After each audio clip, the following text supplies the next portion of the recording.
In this session, we will talk about laws of vector addition. There are two laws of vector addition. One is the triangle law of vector addition and another is the parallelogram law of vector addition. So let's look at both of these one by one. So let's talk first about triangle law of vector addition. Suppose I have two vectors. Let's say the first vector is a bar and the second vector is b bar. And now I have to add these two vectors. So what I will do is I will take the second vector and translate it such that its tails coincide with the head of the first vector. Then according to the triangle law of vector addition, my resultant vector will be given by the vector whose tail coincides with the tail of the first vector and the head coincides with the head of the second vector.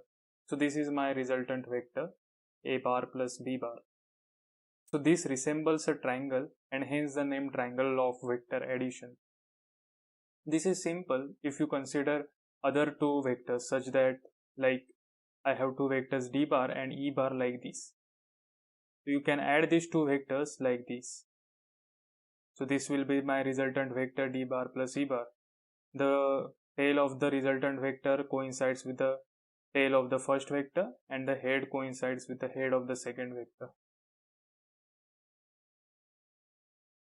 But there will be instances when the two vectors originate from the same point. For example, like this. This is a bar and this is b bar. So we can add these two vectors like translating the vector b bar to here if you want to use triangle law of vector addition, and then I can write this as a resultant vector a bar plus b bar. So this is not convenient always because there will be instances when there are two forces acting on at the same point such that this is F1 force and this is another force F2 bar. So they both act at this point and then you want to know the resultant force. So with another law of vector addition which is known as parallelogram law of vector addition, you can directly calculate the resultant like this, which is F1 bar plus F2 bar. We will look at how to calculate the resultant vector's magnitude and the direction using the parallelogram law of vector addition. So let's talk about parallelogram law of vector addition in detail. Let's say there are two vectors. This is first vector a bar and second vector b bar. And let's say we represent them as the adjacent sides of the parallelogram. And let's say this vector is also b bar and this vector is also a bar.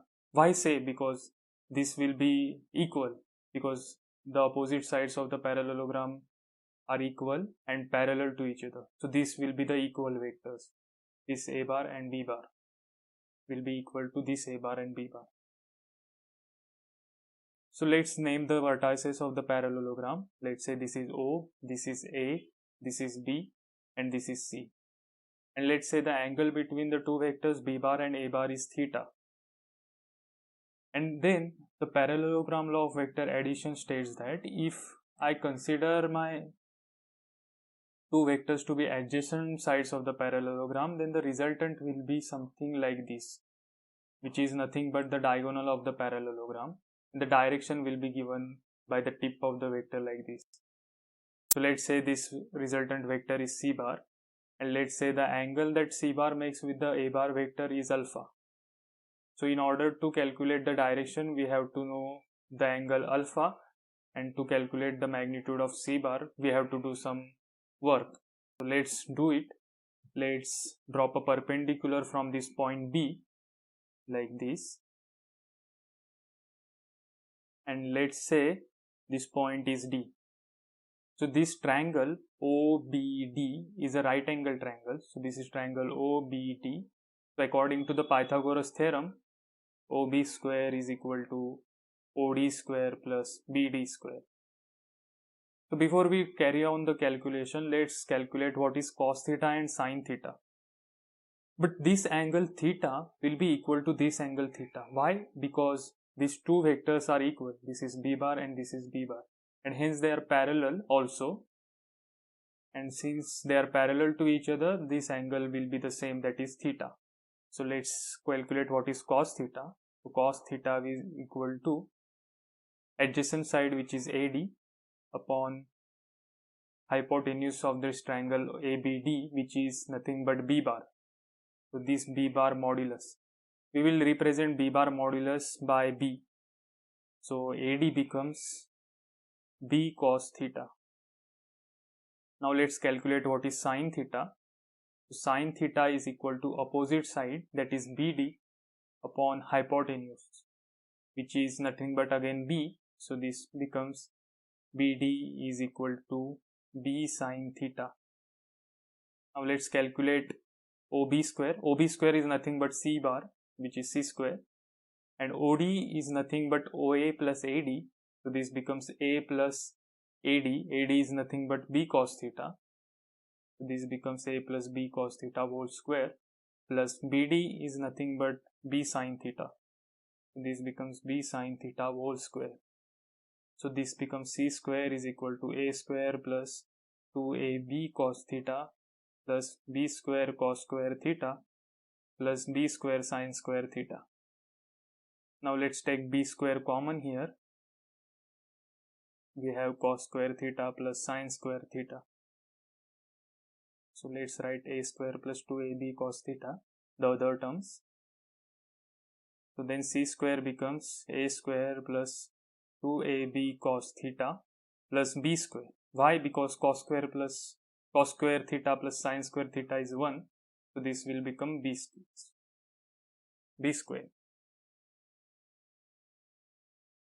So now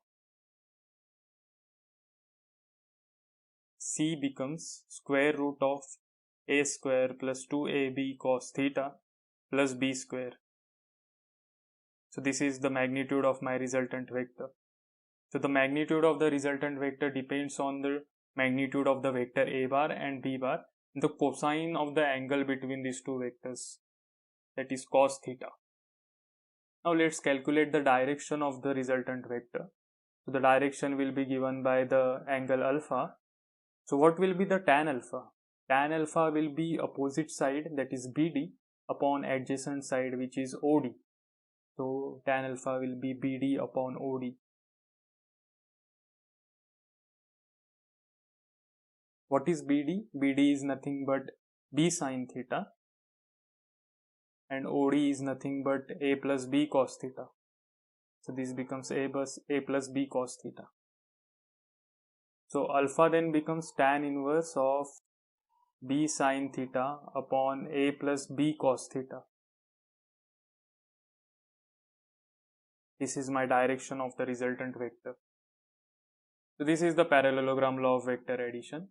There is one more law of vector addition, which is known as polygonal law of vector addition, which is stated like this. Suppose I have vectors like this: A bar, B bar, C bar and D bar.